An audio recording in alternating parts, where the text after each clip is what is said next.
What's going on, everybody? It's Davey from the 80s, and you are now entering the Cinema Chop Shop, so park your ass right there. And while you're there, don't forget to hit the like, the share, the subscribe button. Also, if you check the link below, you'll see a Patreon account. If you click it, you can become a member. All you got to do is try to recommend movies and music and trailers for me to react to, so click the damn link.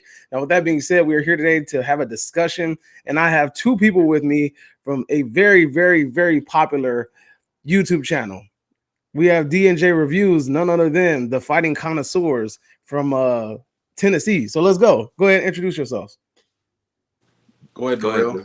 All right, yo, everybody. This is your boy D. It's Darrell from God, I forgot the name of her thing. It's crazy. Damn, we ain't been reviewing that long. D&J movie reviews. So we're Damn. here just to help my boy see what he talking about. Go ahead, Justin. It's your boy Jay from D&J Movie Reviews, man. Yo, tuning in with the homie Cinema Chop Shop, David from the 80s, man. Can't wait to get in this discussion, bro.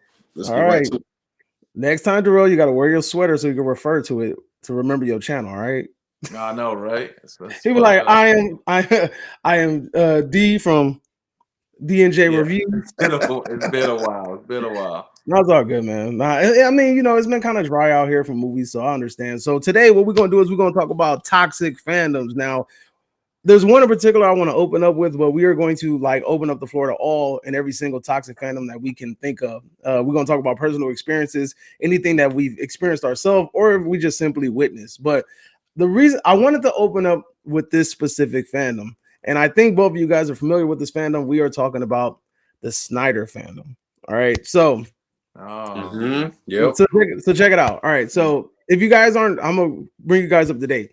So Zack Snyder, about a week or two ago, he dropped this subliminal video with Darkseid, and it was like Darkseid full circle. And his little Snyder fans or Snyder cult, they was like really they're like, oh my god, this is he's going to announce something big. He's going to announce the possibility of the Snyder films going to Netflix. This is really going to happen. And what ended up happening was he announced something called SNYDERCULT. A man has a freaking convention named after himself. But anyway. He announced a SNYDERCULT, and basically what it is I believe his daughter committed suicide. So he's basically he has a he has a like it's his adopted daughter, I believe. But anyway, that doesn't take away from the fact that it's still horrible. He had a convention, and what he's going to do is he's going to play Man of Steel, BVS, and the Snyder Cut, right? The Justice League Snyder Cut. And people have the opportunity. It's in LA. People have the opportunity to watch all three of these movies, and the proceeds of the movie is going to go to a suicide prevention foundation. Amazing cause, right? So the tickets are $150 for Man of Steel, $150 for BVS, and $175 for the Snyder Cut, right? And I think it has a Q&A, and then you're going to get like an autograph poster or something like that. So I mean, there's like little perks to it, but here's the thing, though. This is the thing that I want to talk about. As good of a cause as this is, Snyder has a movie in the works called Rebel Moon, right? Which is like his version of Star Wars in a way. And it's coming out through Netflix.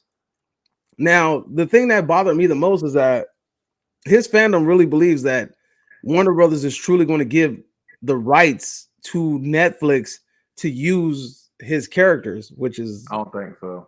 You're right. So like we're all in agreement that we don't think that's going to happen. It doesn't make any sense, right? So they're under this delusional thought process that they're going to sell the rights to Netflix, and Netflix is going to produce Snyder's movies, right? So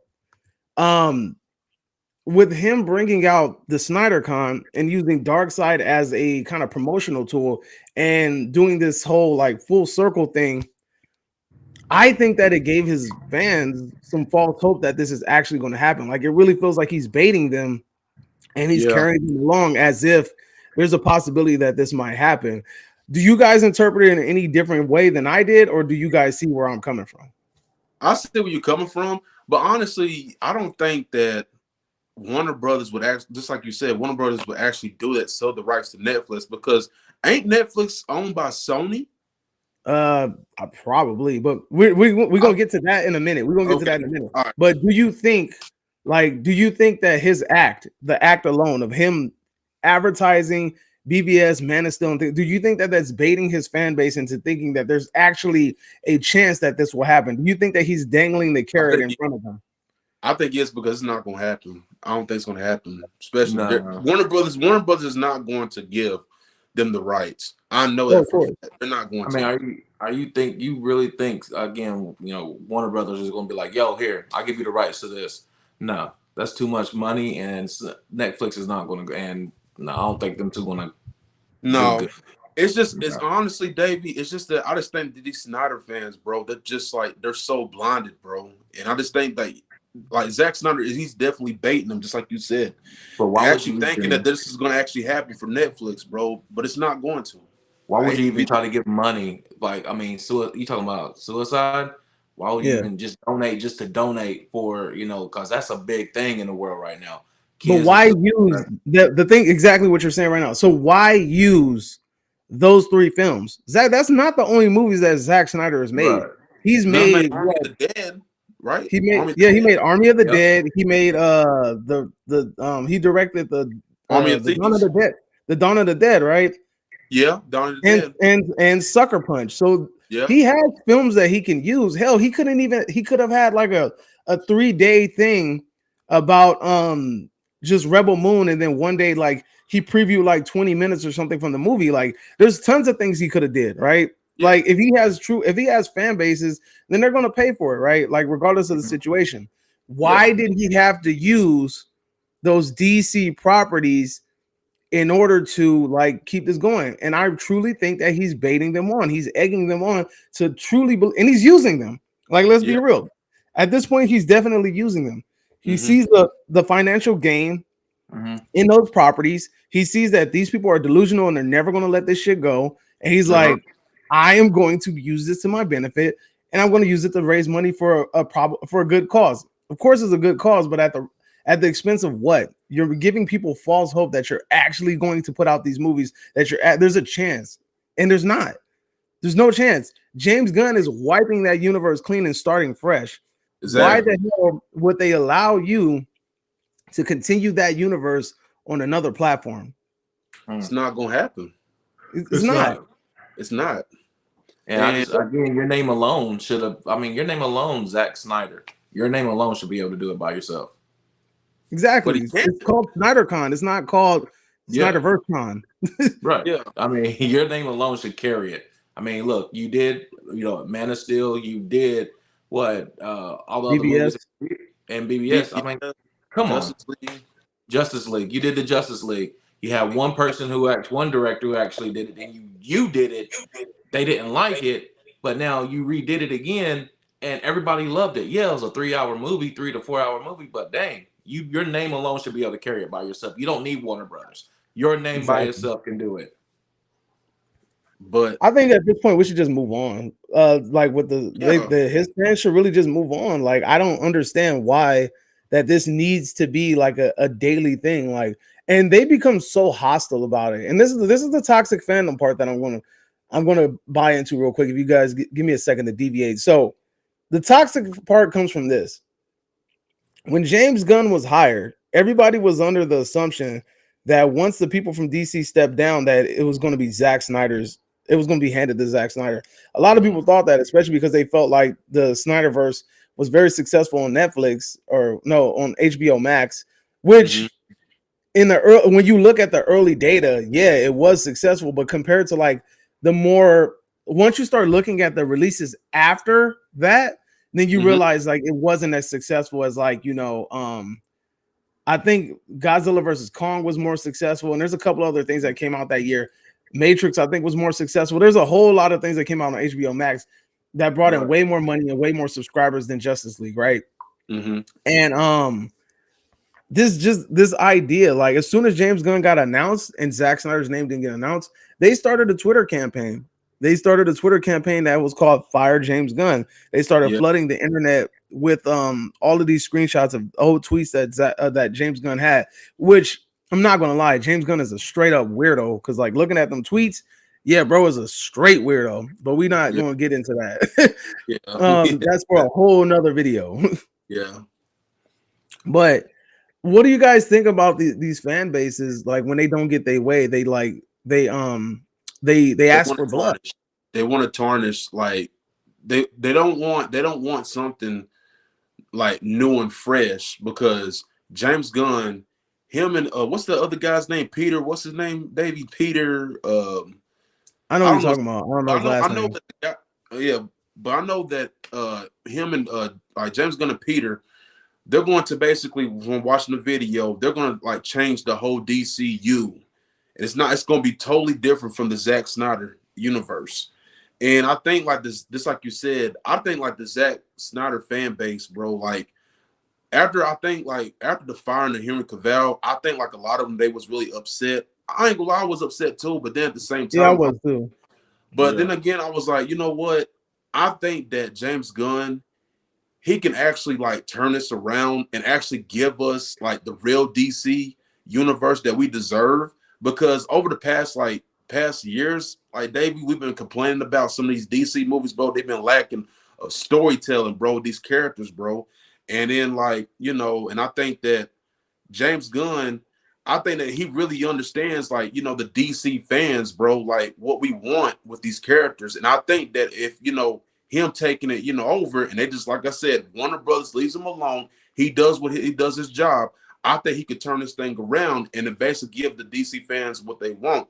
But then again, you got these Snyder cults over here that they don't want change. They still want to let it go. Part of it, there's nothing wrong with change, and I mean, Snyder can do what he can do. You know, talking about fans are just, they go by what everybody else is going by. Oh, I'm going to do this. I'm going to follow this. I'm going to do this. I'm going to do this. I'm going to follow this person. And they don't know what the fuck they talking about, really. For real. Yeah. Well, I'm asking you the same question, Darrell. How does it make you feel that, or what do you think about the Snyder fans basically asking for blood once James Gunn was hired? They were asking for his immediate release and for him to be fired. What do you think about that? I mean, you're not giving the dude a chance. You're not gonna why ain't you gonna give him a chance? Give him a chance to see what he's gonna do. He's making Flash. So okay, what if he has a successful thing on Flash? Right? He's directing Superman, right? The new Superman movie. Superman Legacy. And Superman. So what if he does good on this? And what the Snyder what they going to think about? Oh, we need to change our tweets. We need to do this. I think he's going to smash this. I hope he does. I hope he smashes this movie. Well, here's the thing, though, Darrell. You remember? Okay, I'm gonna ask you this, Darrell. What? Did you watch the movie Brightburn? I watched it tonight. Good movie, by the way. Brightburn. I like that movie. It's basically, it was produced by James Gunn, and pretty much it's like basically like, yeah, he's a kid, like basically like an evil Superman, pretty much. What if Superman would have used his powers for bad instead of good? Absolutely. Yeah, that was a good movie. It was a good movie, and that's what I'm saying. And I'm saying this. I'm like, James Gunn, he has the ideas, bro, and he can like use it in this universe. And I'm like, and that's what I'm saying. We're not gonna get like kitty stuff and stuff we've been complaining about for the past couple years, bro. I think he can change it, but just like Davey said, you got these Snyder fans, bro, that basically they don't want change, and basically they're upset and they want James Gunn out of there. They don't want him to there's nothing wrong with, again, like I said, there's nothing wrong with change at all. Brightburn, let's get it right. An evil Superman. That's exactly what it is when he was a kid. An evil Superman. Period. Yeah. Killing because when we think about it, like, everybody's been complaining about DC for years, and DC has not really been a successful property. Outside of the only successful properties in DC are the ones that are outside of this universe. I mean, other than Aquaman was a surprising hit, but when we're talking about like the Joker, and I think the Joker was a hit. Let's think about this. Let's think about something. Go ahead. Well, okay, Aquaman, right? Yeah. I don't think I have not seen Aquaman, by the way. I refuse to see that Aquaman. I don't. Okay, look, I'm just being honest with you. Like, one, I don't like Aquaman as a character, and then two, I definitely don't like Jason Momoa. So I don't know. I just want to throw that out there before you go ahead and go to it. So Aquaman, continue. Honestly, I think if Jason Momoa wasn't playing Aquaman, I don't think this movie would have been good. Period. He should have been Lobo, but that's a conversation for another day. Oh my God! He should have been Lobo. Right out my mouth. He should have been Lobo. I don't understand why they even want him to be Aquaman. I don't even know why. I don't know why he was casted as the Crow, but I'm glad he was uncasted. Leave that alone, Davey. Leave that alone. I don't know bro. why they even did that. Baby, leave that alone, bro. I seen the image. No, I'm being serious. They even put the little makeup on and they showed what he looked like with the makeup. I'm like, he looks even dumber. Like, don't do it. Yeah, leave that alone. All right, so I don't talk about that. So we're all in agreement that. So look, okay. Another thing I wanted to bring up to you is this. The thing that makes the Snyder fans very toxic is the fact that they're not afraid to attack people, right? So you guys both know Jody from Jody's Corner, and you guys know myself. Me and him both have been attacked by Snyder fans. We've been called out of our names. We've been called racial slurs, so on and so forth.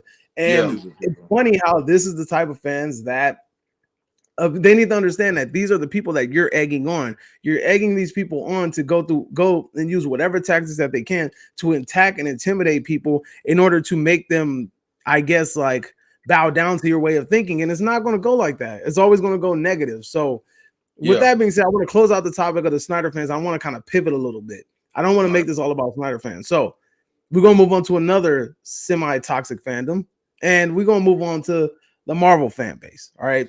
What do you feel like the toxicity level of the Marvel fan base is? Do you think it's at a high? Do you think it's at a medium? Do you think it's low? What do you guys think? Go ahead, Darrell. I'm thinking. I'll say probably a medium. That's what I'll say. Let me ask you this, David. Do you like this man was like, nah, I can't answer that question. I'm about to pivot it to you. Give me an example, David. Like some movies that they feel like they're pushing too much agendas or something. How about this? How about I give you an example of what I think, and then you can base your point. Okay, so I think that maybe like 2-3 years ago, the Marvel fandom was at an all-time toxic. I mean, you could not criticize any Marvel movie without it feeling like you would get backlash. So that's where I'm now. I think that now in 2023, I think that people are now starting to see the things that were criticized 2, 3, 4 years ago, and they're now barely understanding it. So I feel like 2 or 3, 4 years ago, the toxic fandom was at an all-time high, and then now it's starting to kind of like level out. We're at like a medium high point because people are starting to see what we're talking about. Like, when Captain Marvel came out, right? There was a lot of people talking shit about that movie, and it's not a good movie, like at all, like bar none. It's a fucking horrible movie, and people defended it, right? And then you had people recently having to defend She-Hulk. You had people having to defend Miss Marvel and these bad properties. And, you know, like it really puts it into perspective. Like, how much of a fanboy do you have to be in order to continue to protect these shows and movies that are obviously really bad? What do you guys think? I will say, just because me and Justin had this discussion and it didn't upload. And we were talking about, he said Captain Marvel sucked. It did suck, but he still made $1 billion. It still made $1 billion. But that's the thing, though, Darrell. Even though it made $1 billion, though, but you gotta think, though, what did these people go see in these Marvel movies, bro? They don't care about. I understand where you're coming from. I'm not denying it. I'm not saying that it's what you're saying was wrong. It's just that you have to Marvel. The name alone. Marvel, Captain Marvel, She-Hulk. Yeah. And I'm gonna tell you this too. And I'm gonna tell you this too, Darrell. You know, there's some people in Marvel that already got fired for basically. I watched on Jody's Corner, bro. There was what was her name, Davey? What was the woman's name? She was a chairman of Marvel or something like that. Kathleen Kennedy? No, Kathleen Kennedy. No, she was with Star Wars. But anyway. Jody made this video, bro, and basically this woman, she was pretty much pushing the agenda, bro, of LGBT and all these Marvel movies. And that's the reason why. And now she's getting fired, Darrell, because a lot of Marvel fans have seen some of these movies, bro. They're pushing like there's like too much stuff been woke, too much stuff like homosexual and everything, and that's the reason why a lot of people was like. You know, they was getting tired of all this stuff. They were pushing. Be careful about that. That's something that we can't. I mean, we can't say. We can't say, hey, we can't let this in, or we can't. I mean, it's Marvel. I get what you're saying, Disney World, but the number one LGBTQ, providers ever. So we got to be careful on, who can we let in, who we cannot let in. I mean, if you're gonna give the LGBTQ rights, then put it in there. But I get what you're saying. But at the same time, we have to ask ourselves too, like, is this okay? Sometimes you got to ask yourself, is this being done out of sincerity or is it being done to pander? And I think that with Marvel, specifically Marvel has a really bad job, does a really like bad job at pandering, as in like they make it super obvious that that's exactly what they're doing. And then they say, well, you know, if you don't like it, then you're just a hateful person. And it's like, no, it's not even that. It's just that this was done distastefully. It was done distastefully. Like, there's no reason to put this in the plot, but you put it in the plot just because you need it there, right? And again, if we're talking representation, if we're talking about just the simple fact that you want somebody to be acknowledged, then make a storyline that makes that feel authentic and doesn't make it feel forced. Because when you just randomly sprinkle something in, or you just randomly throw something in, it's going to hit the audience like, what the hell, where did that come from, right? But if you kind of like allude to something over time, and then you give people time to process it and understand it and actually develop that understanding of where you're coming from, and then you hit them with it, that makes more sense. But like just a random like, hey, haha, yeah, Loki talked about fucking some guys in another universe. Like, what the fuck? Where did that come from? You know what I'm talking about? Like, you know, like, okay, like, thanks, but where did this come from? You know, the random love interest in the Wakanda Forever movie. Like, did we need to see them two Dora Milaje women basically allude to each other that they were in a relationship? Not really, you know, like, so this is what I'm talking about. These are just random things that are just thrown in movies, and you're just like, where did that come from? Like, what was the purpose of that? Like, again, I have no problem with the ideas and the concepts. It's just done distastefully. Like, if you're okay with something being thrown in there just for the sake of trying to make a buck off of being woke or being like, you know, inclusive, then you're part of the problem. Like, you are a part of the problem. Let it make sense. I mean, it's just, again, that, like you said, the Wakanda Forever. I didn't know that. Like, I was like, what are they? What? And see it? So yeah, it was in there. I saw it. I was like, I know, I saw it. Yeah, but you still back to the toxic fandoms. You still have fans within the Marvel Cinematic Universe that are going to defend these ideas, and if you question it. And if you question it, they're going to tell you you're stupid, you're an idiot, you don't know comic books, you're an idiot, you're what's the word? Like you're a bigot, all kind of crazy stuff. And it's just like, you can't, the one thing about the Marvel universe, that is the one universe where you're going to get called a bigot and a racist and a hateful person every single day if you question anything. You can't question nothing in the MCU. As soon as you question something, they're gonna call you a bigot, like off top. They're gonna call you a hateful person. They're gonna call you racist, all kind of stuff. Like, and it's crazy because like there was times where I questioned things from Wakanda Forever, right? And they're like, "Oh, you're a racist," and I'm like, "Bro, I'm black. How the fuck am I racist against this shit?" And I'm black. Like, you're just saying this shit just to say it, like, you know. And they're like, "Well, then you hate your own people." Then no, I don't. I'm telling you, this is a bad movie. This is why it's bad, and we're just gonna leave it at that. Like, you know, like we don't have to like sit like we've come a long way to the point where we can't accept each other's like differences of opinion. And I think that's where society is going into like a horrible direction. Like, we can't just debate with each other and then shake hands afterwards and just be cool about it. Like, everybody want to be right, and that's not the case, you know? Yeah, everybody got their own opinion. Like, some of the opinions that you be saying, I'm like, he got his own opinion. Me and Justin be like, oh, this. He has his own opinion, but this is our opinion. So yeah, I mean, Justin better start figuring that out. Yeah, we don't agree with everything that you say. I'm just like, of course not. I'll be having some wild takes sometimes. Now, Davey. Like, nah. Yeah. But I mean, but do you guys have any comments or anything about the Marvel Cinematic Universe, the toxic fandom within Marvel? Do you have any experiences or anything that you want to talk about before we kind of pivot to the other two and then we'll wrap it? One of the experiences I had, Davey, like I don't know if it was Tom. I think it was Tom Holland. I think when he was first, like when he was first, Tom Holland came out and called you a bigot. No. It was just like, I think my biggest problem was because I'm a big Spider-Man fan. And I think one of the things they was trying to do, they was going to try to see if they try to push in the MCU to make him bisexual. And I was like, no, bro, I don't like that. I'm like, don't do that, bro. I'm like, please don't do that. I'm like, because first of all, I've watched this character since I was like a little boy, like 8 years old, and I've never seen Spider-Man do something like that. But don't make him be like that, man. I mean, seriously, that'll leave a bad taste in my mouth. Like, that's my favorite character right there, and you're gonna do that. on screen, that's gonna leave a bad taste in my mouth. Yeah, because then that destroys the idea of him like having a love interest in Mary Jane, and then like Zendaya's character. So it's like that doesn't. That's what I'm saying. Like it doesn't. It wouldn't make sense if they were to do that. Then that obviously that would make no sense, and that's like a straight up pander move. But good. That's a good example. Any other ones, or Darrell? You got one?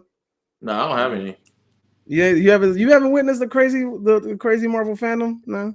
See, Darrell be lucky in his own little island, so he don't be seeing all this crazy shit. It happens, though.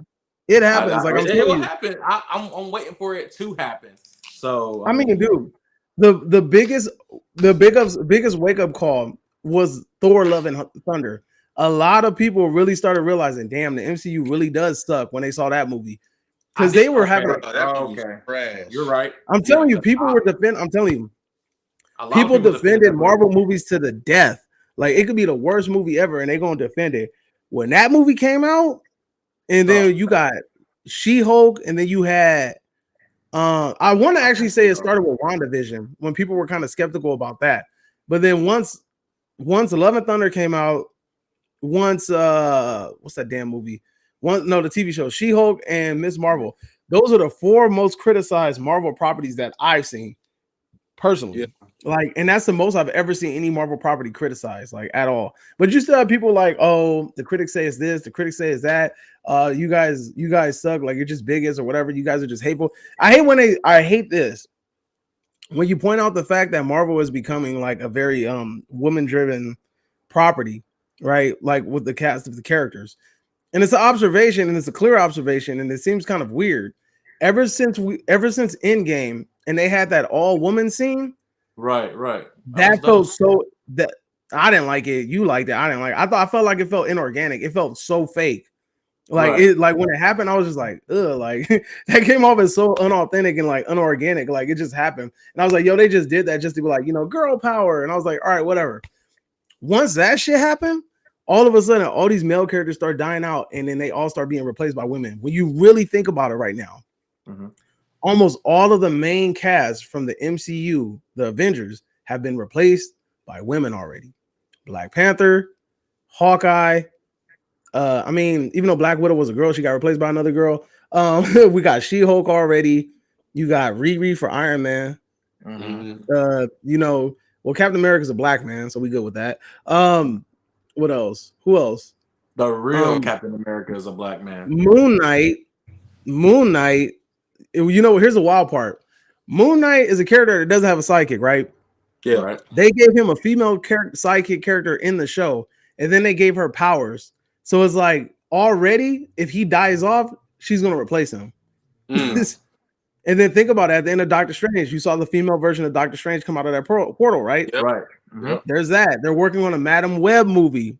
There's that. You had the female Captain America that popped out in the Doctor Strange movie, correct? Yeah. Right. Exactly. So my point, right? So that's what I'm saying. Like my point is that all of these characters have already in some shape, form, or fashion been replaced by a female character. And if you point it out, Cassie's gonna replace Scott. Who? Cassie Lane. She's gonna replace Scott. I know eventually. That's what I said, and that's what I'm saying. Like eventually, like when you point it out, people are like, "You're a sexist. You hate women." Da da da. And I'm like, dude, no. I'm just pointing out the obvious. And on top of that, these characters that are replacing the original mainstays, they don't have personalities. Like they're not interesting characters. Like, so I just wanted to point that out before we move on. So the last 2 fan bases I wanted to touch on is which I feel like are a little bit, one is a little bit more than the other one, and one's a little bit in. And I just wanted to touch on it slightly because I think it's an interesting topic because we all here like certain type of movies. But anyway, Star Wars fandom, right? So the Star Wars fandom, I believe. Well, okay, check it out. Okay, but here's the thing. I think that the Star Wars fandom is the most rational fandom out there. A lot of people might call it toxic, but I think that majority of them have a pretty good understanding of what they're talking about. And I think that they actually make some good points. Now, the points that I don't agree with is that I personally liked The Force Awakening. I thought it was an all right movie. I had fun with it. I thought it was cool. And I also like Rogue One, all right, which a lot of people don't like. I like those two movies. A lot of people didn't like them, but their opinions on all the other movies I'm kind of in tune with, right? Because that new trilogy was one of the worst put together trilogies I've ever seen in my life. It felt like 3 different people made it, and it was 3 different movies, and they just tried to glue them together with like some simple plot purposes. So I think that the Star Wars fandom is possibly one of the most rational fan bases out there. Justin, what do you think? Because Darrell's already tapped out on this one. Oh yeah, most definitely. Honestly, I like Star Trek. I agree. Honestly, I agree with you. I mean, for like a clear example, bro, like when you was talking about like the trilogy, like the recent trilogy that just came out a couple years ago, that trilogy, bro, like even Watson that came out himself and said that it was bad. Like Mark Hamill, how the way that they had Luke Skywalker, bro. Like basically, he's basically on the island by himself because he basically separated himself from the Force because pretty much of what happened, like he was training his nephew Ben at the time, and he turned to the dark side, and he just like, and then Rey comes to like to go find him and everything. Say we need you in the fight and everything. He said no, like separate myself from the Force and all that stuff. So yeah, I can see because even Mark Hamill even said like. He said that the whole trilogy with him was like it was bad, like it was especially like because you bring an iconic character, Luke Skywalker, back, and then basically you make him in the trilogy pretty much like trash and all stuff. I'm like, bro, it's bad. That's one. Yeah, because he was cool on the Mandalorian when he popped up on the Mandalorian. That was hard. Oh yeah, but see, this is exactly what I'm talking about too. The Mandalorian proves that the Star Wars fan base is very rational because that show is well liked with a lot of people. Yeah. A lot of people like that show. Some people didn't like the. I know a lot of people didn't like the Boba Fett show. I don't even know if I finished it. I feel like I did though, but a lot of people didn't like Boba Fett. But a lot of people like the Mandalorian, and the Mandalorian was met with a lot of like positive reviews. So that to me automatically shows that the Star Wars fan base is very rational when it comes to the criticisms of their product. At least that's the way that I'm looking at it. I feel like they're the most rational. I wouldn't really consider them toxic. I do understand that some of their actions can be toxic. Like when the movie comes out, they trash review it, or they leave like 1,000,000,001 like negative comments on the trailers comment section or whatever. But when you take away the context of like the hate speech from it, or like whatever, like however extreme they went, and you just break it down to like the concepts, the ideas that they're questioning, they're valid. Like it's not like they're just hating it just to hate it. They're not hating it because because it's not the original trilogy or whatever. They're hating it because it truly is bad, right? Mm-hmm. But let me ask you go ahead, Davey. So let me ask you on your take of Obi-Wan, bro. Like, because I know I seen your review about it. You said it was trash and everything. Well, there's just like, was you not? Is this was you not invested in that girl Inquisitor? What's her name? The actor's name. What was her name? Yeah, all you gotta do is just say the black Sith lady. Yeah, I know he's talking. The black Sith. I know you're talking about. Yeah, because I know you probably wasn't like the one with the bamboo braids. I know you're talking about. Yeah, because like what about her? After watching it again, I could see what you was coming from. Like they basically, because honestly, Obi-Wan, another one, like he was basically afraid. Because I know, because it picked off from episode 3, him fighting Anakin over there on Mustafar, and then basically leaving him, and then Anakin becomes Darth Vader and all stuff, and then all these years he's trying to find Obi-Wan, and pretty much like Obi-Wan, like when he encounters Darth Vader, Anakin, quote unquote, he's like running away from him first, and I'm like, but he has like the thing is Obi-Wan has PTSD, right? Now look. Yeah. I don't know much about PTSD, but I would assume that I would think that he would get PTSD if Vader would have whooped his ass. Now, if Vader would have whooped his ass to like the brink of death, and then he just luckily got like a hit in and won, then I would be like, all right, that makes sense, right? Like he was afraid that he won that fight by luck, and he was afraid if he could do it again. But he whooped Anakin's ass, and he turned around and was like, yo, I got the high ground, like you're fucked. And then Anakin was like, no, you are doubting my power. And then boom, he got killed. So it's like, if it was one of the things where he just didn't have confidence in his fighting ability and Vader just really whooped his ass in episode 3, then I would understand. But I didn't understand why he had PTSD, like at all. It made no sense. Was it because was he like? I think the reason why is because, well, because I know Obi-Wan, he has like so much feelings towards Anakin, and I feel like that he felt like he abandoned Anakin because Anakin was so consumed with the dark side, because Anakin felt like abandoned from Obi-Wan. Because you gotta think, like in episode 3, Anakin, like the whole Jedi Council, they did not believe that he was ready to be a master. They said he was too young, and they said you're not capable of being a master. And pretty much like, Obi-Wan being far away and all stuff, like Anakin felt like, like he abandoned them and all stuff. But like when I'm watching Obi-Wan, it's just like you said about PTSD. I think it's because like what went down with him and Anakin, and then next thing you know, like now that that. But it wouldn't make sense though. Like what went down with him and Anakin was like the most like calmest battle ever, yo. Like when he's fighting Anakin, he's really just telling him the whole time, like, look, I ain't trying to kill you, bro. I ain't trying to kill you. And Anakin's like, ah! And he's like, look, chill out, Anakin. I'm not trying to. It's like when a dad got a teenage son and a teenage son try to step to him and be like, I'm gonna whoop your ass, pops. And he's like, you don't want nothing, son. And he's swinging on his dad, and his dad blocking all the punches. Like, hey man, son, stop! I have to lay your stupid ass out. And he's like, all right, I didn't warn you. And then that's what it is. That's exactly what happened in episode 3. He was a pops. He was a black dad with a do-rag and a wife beater on, and he socked the shit out of his son because he thought he stepped out of his place. That's exactly what happened in his episode 3. So I don't understand why he has PTSD when the whole time he was confident in his ability, and he was like, look, I'm a seasoned fighter. I know how to fight. I'm going to win. And Anakin's like, you are doubting my power. He's like, look, bro, you need to chill. I'm about to fucking cut you. And he cut him. So that's what ended up happening. So I mean, look, again, I just think Obi-Wan, if they would have made it all about Obi-Wan like not using his powers for so long, and he had to kind of slowly but surely kind of like exercise his force powers and get them back, that's fine. And then feeling like he wasn't at full power in order to fight Vader, that's a fine concept. I'm cool with that. But the whole PTSD thing, the whole he's literally like petrified and terrified of Vader, it was stupid. I thought it was dumb. I really thought I thought that was stupid.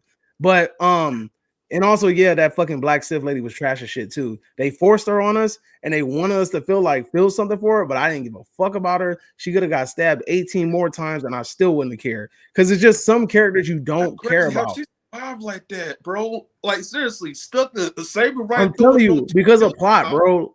She got shanked as a kid, bro. Like, I swear, like, the angle should have severed her spine. She somehow survived. Okay, tight. She gets stabbed again by Vader. Vader fucks her up, and she survives again. I'm like, yo, at this point, like, you need to just go ahead, just go live on an island by yourself. You need to do the Anakin shit. I mean, the Obi-Wan shit. Go live on an island, be by yourself, go levitate some rocks or something. Like, go chill or something, because, man, they whooping your ass. You're not doing nothing out here. But, yeah, so I just want to move on to this last fan base, and then we're going to wrap it up. All right, so we're all horror fans here, right? Mm-hmm. And I just want to ask you guys this. Do you guys feel like the horror fan base can be a little bit irrational at times or a little bit toxic at times? What do you guys think? Yes. Yes. In what aspect? Hold up. Darrell said yes first, so he gets to go first. And he had to stay quiet during that Star Wars conversation because he don't know shit about Star Wars. So go ahead, Darrell. Why do you think the fan base is a little bit toxic? Because they don't like, I mean, they like certain people, as characters. Then when somebody else plays a new character, they don't like that shit. Just like the Freddy Cougar. Just like Freddy Cougar. That's exactly where I was going. You beat me to it. Just like Freddy Cougar. When Freddy Cougar was Robert Englund, now it was the dude from Jackie Early. Yeah. And I didn't like it. I won't keep it 100. I didn't like it because it was brought up as Robert Englund. But then when he changed, it put a bad taste in my mouth.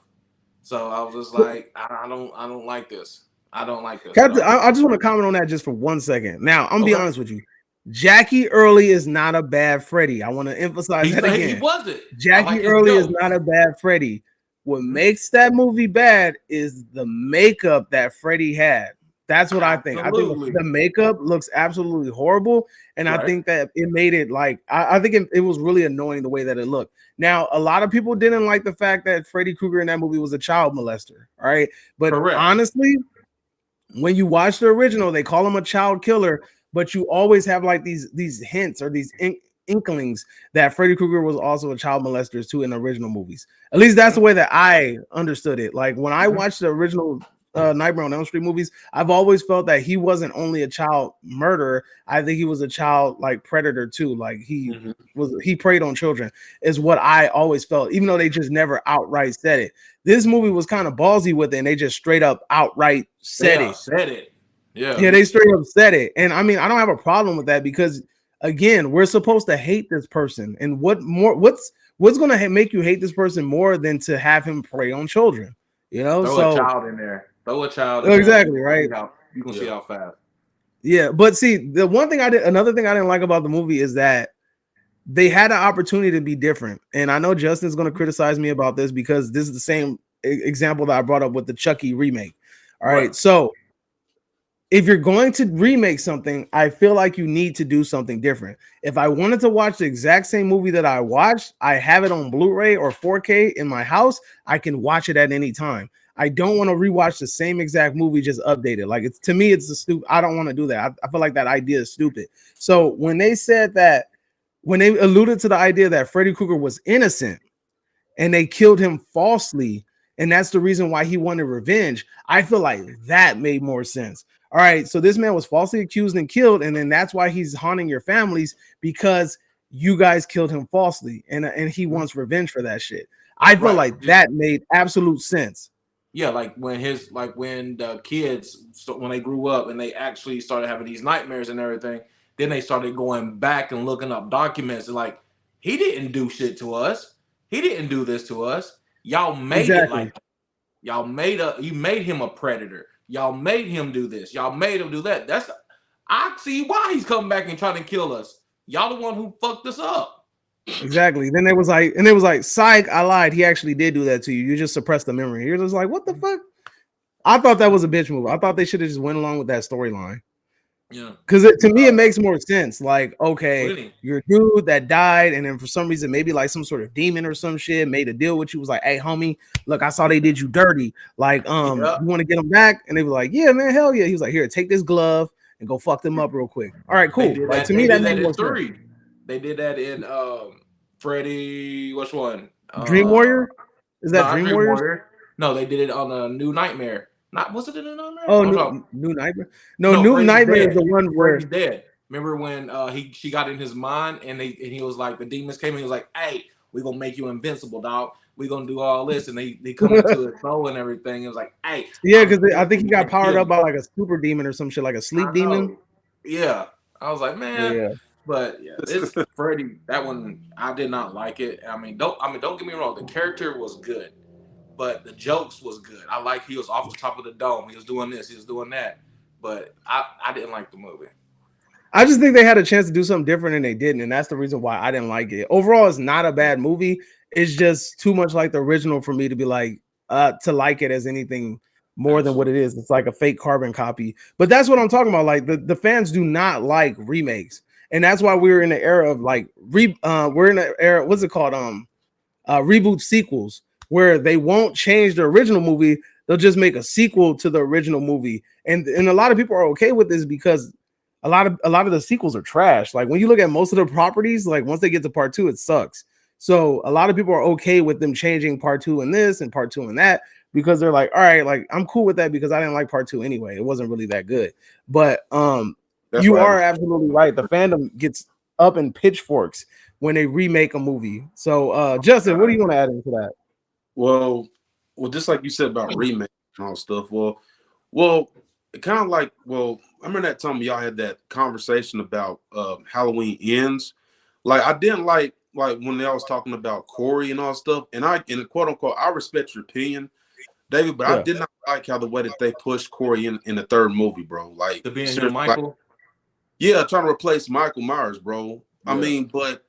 Like he's okay. We seen that. Okay, that was a whack ass mask too, by the way. That scarecrow mask. Like he should have. If he would have look, I need an updated version. Like I saw. Okay, look, check it out. I know this is a segue. I'm sorry for cutting you off, bro. I'm sorry. No, you good. But You look, good.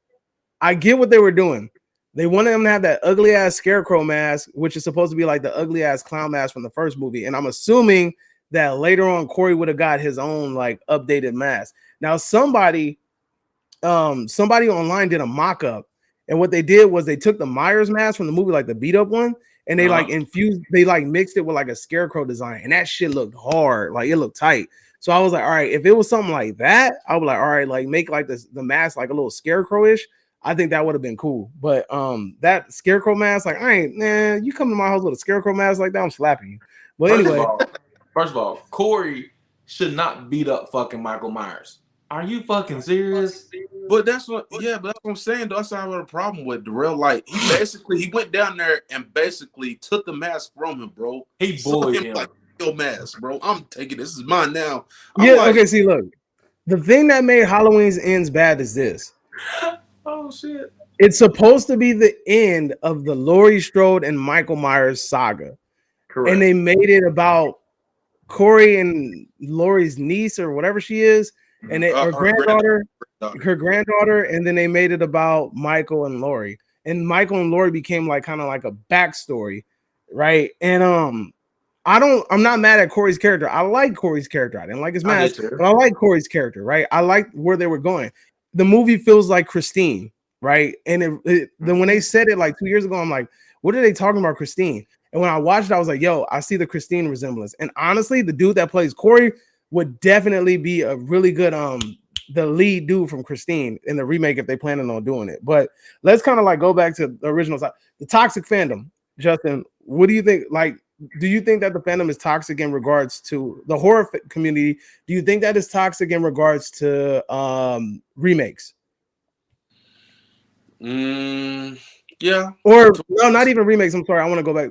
Not remakes, but recasting particular characters. So like Doug Bradley got recast. Like Doug Bradley's recasting as Pinhead. Freddy Krueger getting recasted as Robert Englund getting recasted as Freddy. But here's the thing though, we don't never get mad about Jason, and Jason's been like six damn people. He's been doing it for like forever. Yeah, like 6 damn people done played Jason. Exactly. 6 to 7 damn people done played Leatherface.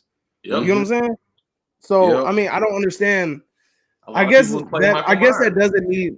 I'm assuming that we're talking more along. I guess they're more focused on talking roles. I'm assuming because those roles don't really regard like they need talking. So I guess we could just go at it like that. But what do you think, Justin? Do you think the fandom and if you don't want to talk about the remake toxic thing, you could just talk about some other element that you feel like is toxic in the horror community? I mean, honestly, I just think that, you know, like some people they just don't like,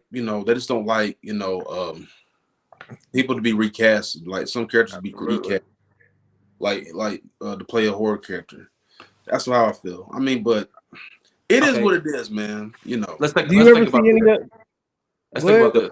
What if they recast the people who actually played Insidious 1, 2, and 3? What if they actually threw somebody out and they're different? You would think you would get upset about that? Well, yeah, because they've basically been like doing like this whole franchise. Exactly. Pretty much.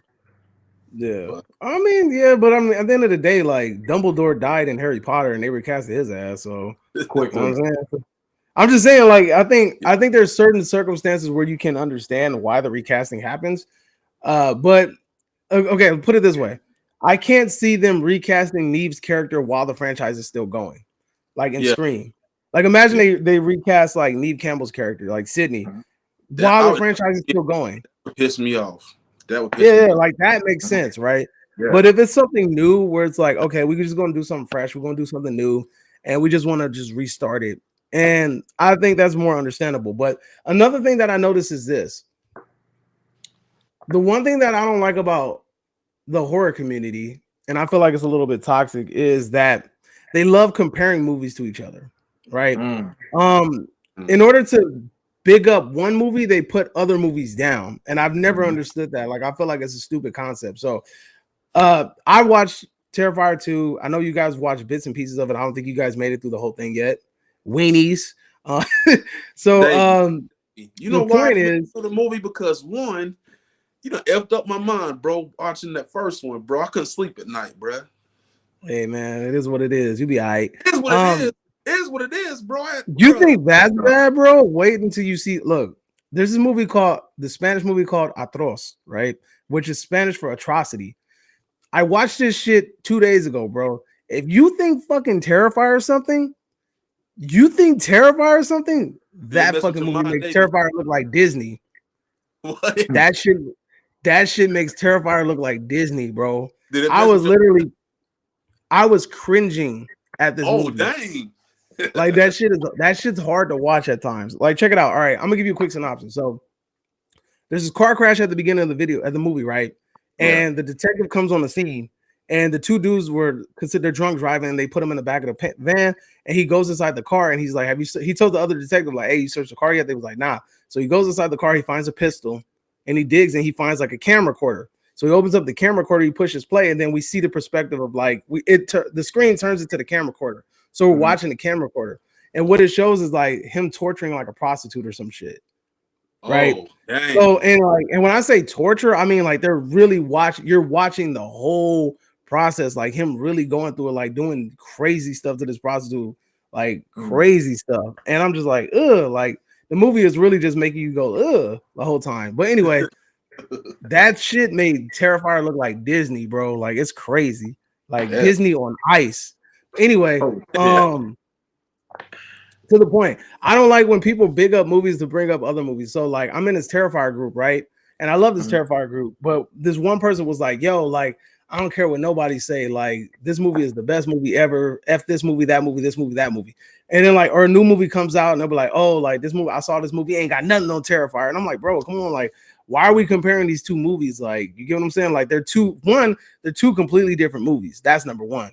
And then two, like you have to just understand that some movies are just better in regards to doing other things. Like Terrifier isn't meant to like be like some immensely complex story that's like supposed to captivate you or whatever, you know. So like when you're comparing it to a movie like Hereditary or something like that, like I think they compared it to like Hereditary or something. I forgot, it was something crazy, and I was like, yo, I'm sorry to have to break this to you, but Hereditary is a million times better than Terrifier. Hell yeah.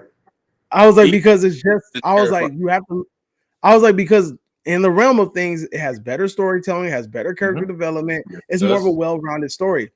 Terrifier is a great movie for what it is as an 80s slasher film, but it's nothing more than that. It's just a love letter to the 80s. And if you love the 80s, then you're going to love this movie. And it's that simple, right? It's not trying to like change the world. It's not trying to do anything different. But Hereditary and what A24 is doing over there, they're changing the game in horror. They're making more horror films, right? We've seen a lot of horror movies, right? Things that are just meant to entertain you. But A24 is really trying to step it up in regards to horror films, like really trying to make some cinematic stuff. Or X. Oh, it was all right. It was okay. And then I thought X was cool. I didn't like that. Pearl was trash, my G. Yeah, that's another thing I'm talking about. That's another thing I'm talking about. TOXIC FANDOM'S, perfect. Thank you. You just reminded me. The main chick from X and Pearl, her name is Mia Goth, right? I made a video saying that Mia Goth is overrated because everybody be sucking her off, and I can't stand that shit. Like they be like, "Yo, Mia Goth is the next it. Mia Goth is this. Mia Goth is that. Oh my god, I love Mia Goth." And I'm like, bro, she is not that good. Like y'all like really just hyping this woman up. Her acting is not phenomenal. She does these stupid ass facial expressions, and I hate her damn voice. I was like, you making her seem like she's like some really good actress. And I have yet to see what the hell it is that you see in this woman. And they are dead ass serious about it. Like they be like, yo, she is God, she is this, and she is that. And I'm like, yo, Mia Goth is trash, my G. Like, y'all need to stop hyping this woman up. She need to grow some eyebrows, learn how to make some facial expressions, and then we could talk. All right. But I'm being serious. Like, this is what I'm talking about, where like sometimes the horror fan base can get a little bit irrational. And when you say that, if I say, yo, Mia Goth ain't even all that, they get up in arms, they bring out the shotties, and they try to like burn me alive because I have an opinion that she's not as good as they assume she is. Because she made a movie called Infinity Pool, which I have yet to see, but I want to see it. And I'm kind of skeptical about it because the last Cronenberg movie I watched was horrible. And that's another thing. People love David Cronenberg. Have you guys seen The Fly? Yes. Yeah. You've seen The Fly? Okay, so yeah. So the dude that made The Fly, his name is David Cronenberg. and he makes a lot of movies that are like very obscure, and people love him, right? I'm not going to knock anybody for what they like. Mm-hmm. So he recently made a movie called what was it called? Damn, it was a stupid ass movie. Hold up. 1 second, please. Hold on. What is that movie? It was horrible, dude. It's about these people that like mutilate themselves, like because like society has lost the ability to like feel pain or something. So they do like all this crazy stuff. I heard about that. Hold on. I think I heard about that movie. Crimes of the Future. Crimes of the Future. When I say that this movie is a hot pile of steaming shit, like I am not exaggerating, like at all. I mean, this movie is so shitty it can like fertilize a continent, bro. It's bad. And I sat through this movie and I'm like, I wanted to leave so bad. Me and my wife both wanted to leave so bad. And I'm like, maybe something's gonna happen at the end and make me change my whole mind about this movie. I'm just holding out. And then I'm like, all right, something's about to happen. Fucking screen goes black and the movie ends. I'm like, ain't this a bitch? I was like, what the hell? I was like, yo, this is the stupidest fucking movie I've ever seen in my life. And then whenever you say shit like that, you say it out of the woodwork. They come out of the night like crackheads.